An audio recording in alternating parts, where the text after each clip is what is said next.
यही 3 गते साल के हमने 1 वर्ष के उपलक्ष्य में सरकार के उपलब्धि के बारे में यहाँ हम ही वाचन करे के क्रम में मधेश सरकार मुर्दाबाद, मधेश सरकार मुर्दाबाद, वहीं पे हम कहली कि नेतृत्व के नाम अभी राजीनामा कर, लेकिन लाज शर्म भी नहीं,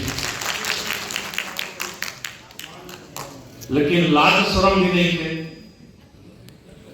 राजीनामा भी न दे, सरकार मुर्दाबाद आज देखिए गठबंधन के नेता कही सरकार में सहभागी बाड़ी फिर भी उम्मीदवारी दे देगी। उतना ही ना नेपाली में पनि बोल्नु पर्छ, वहाँ बोल्नुहुन्छ।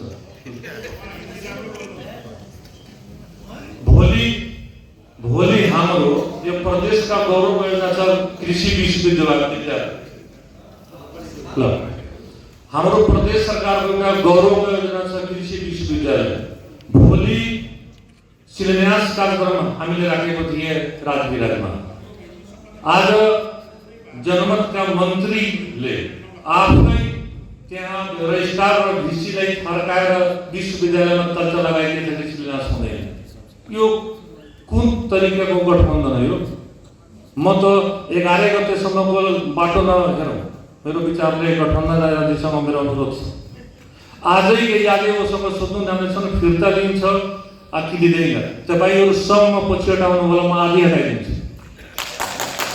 किनभने त्यस्ता अराजक मान्छेले सरकारमा राख्नु पनि हुँदैन।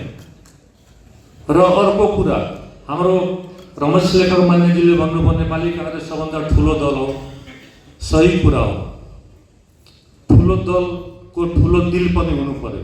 संघीयता कार्यान्वयन कहिलेसम्म जुन संविधानमा अधिकार दिएको छ, पुलिस संयोजन समेत, निजामती ऐन समेत, अहिले नेकपा माओवादी नेतृत्व गरिरहनु भएका सरकारका पनि हाम्रो ठुली नेताजी आउनुभएछ, बसपान पुनजी र रमेश लेखकजी।